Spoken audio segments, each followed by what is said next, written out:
What if silence isn't empty? What if it's full of meaning, history, power, and secrets that stretch back thousands of years? We often think of silence as the absence of sound, a kind of void. But the truth is far stranger. Silence has shaped civilizations, religions, wars, and even revolutions. It has terrified people and comforted them, punished prisoners and inspired saints. It has not just a pause between noises, it has a force that humans have struggled to understand since the beginning of time. And in this journey, we're going to uncover the shocking, untold story of silence. Close your eyes for a moment and imagine living in the ancient world. No cars, no sirens, no buzzing of phones. Nighttime would bring a quiet so deep it might feel otherworldly. For early humans, silence wasn't a choice, it was the default. The occasional rustle of animals, the crackle of a fire, or the beating of your own heart would be some of the loudest sounds you knew. In that stillness, silence was not just absence.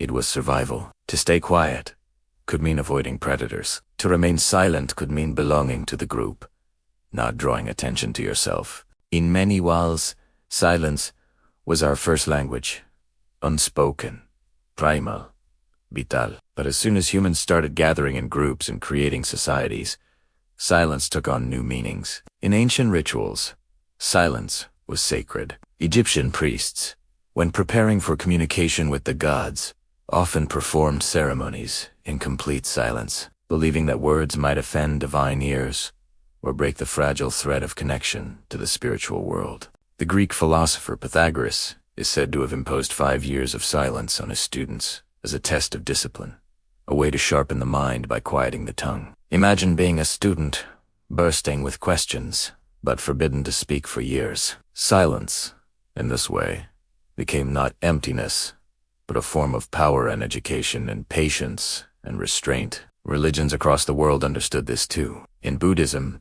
monks often retreat into noble silence, believing that words cloud the mind and distance us from truth. In Christianity, hermits and monks withdrew into the desert not only to escape temptation, but to encounter the divine in the quiet. The Quran even tells the story of Mary, the mother of Jesus, choosing silence as a vow after the miraculous birth of her son. Silence became a statement more powerful than words could ever be.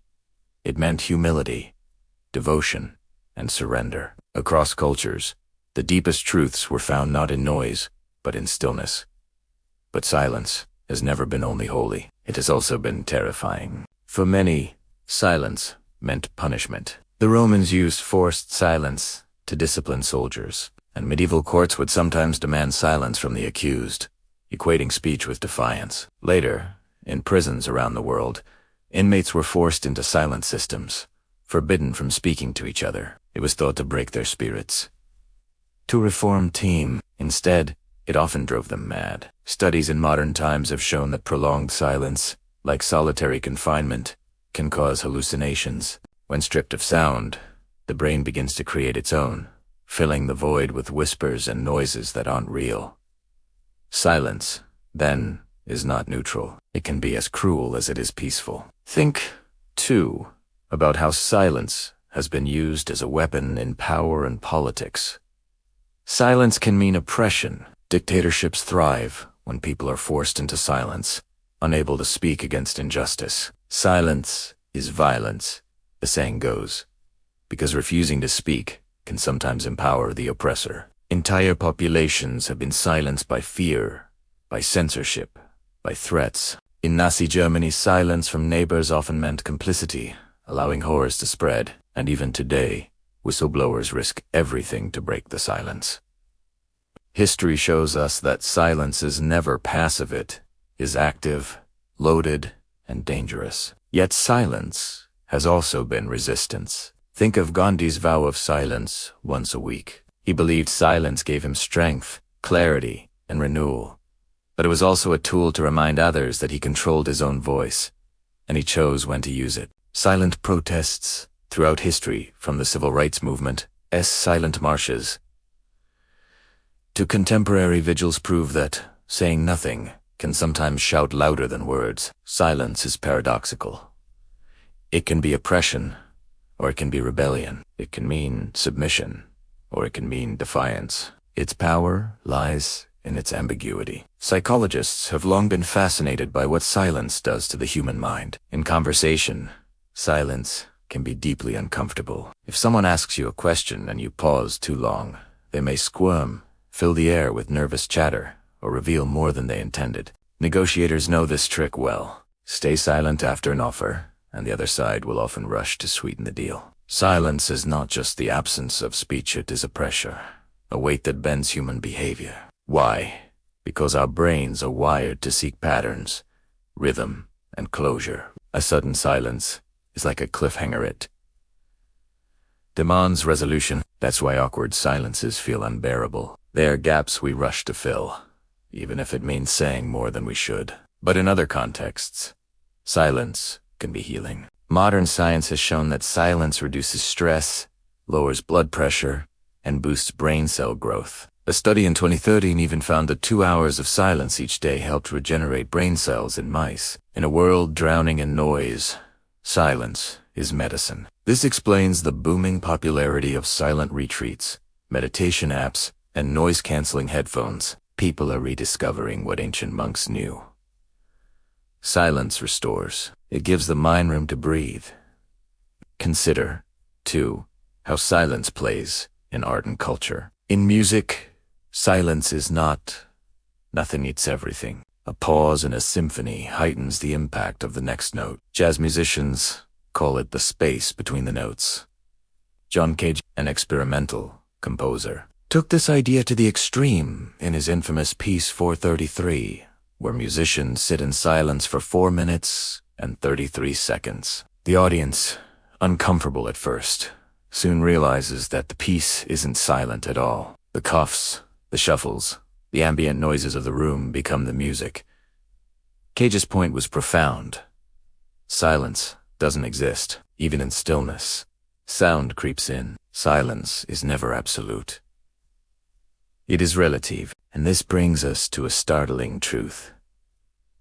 Silence is cultural. Different societies perceive silence in wildly different ways. In Japan, silence in conversation often signals respect and thoughtfulness. In America, the same silence might be read as awkwardness or rudeness. In Finland, long pauses in conversation are normal, while in Italy or Spain, silence may seem like disengagement. What silence means is never universal. It's a language shaped by culture. The same pause can be golden wisdom or unbearable tension, depending on where you are. Silence has even been sold to us. Think about libraries and their reputation for hushed tones. That didn't happen by accident. In the late 19th and early 20th centuries, silence was promoted in public libraries as part of the ideal of self-improvement quiet spaces, where the working classes could better themselves through reading. Similarly, in classrooms, silence has long been associated with discipline and order.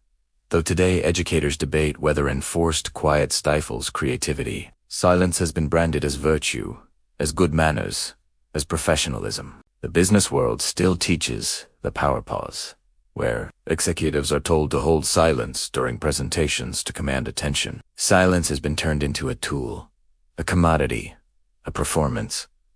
But silence is also deeply personal. Think about the moments in your own life defined by silence. The silence before you say, "I do." The silence in a hospital room waiting for news. The silence after a loved one leaves. These silences are charged, unforgettable. They remind us that silence is not empty. It carries the weight of our deepest emotions. Sometimes words are impossible, and only silence can hold what we feel. Perhaps this is why silence continues to haunt and fascinate us. It is both familiar and alien. It comforts and unsettles. It can feel like peace or like a prison. It can be chosen or forced. It can be sacred or cruel. Silence, in truth, is one of the most complex inventions of human culture. Even though it was never invented at all, it was always there, waiting for us to assign it meaning. And assign meaning we did over and over again, in rituals, in punishments, in resistance, in love, in loss. So the next time you find yourself in silence, don't rush to fill it. Listen. Notice how it makes you feel. Is it heavy? Is it calming? Is it awkward?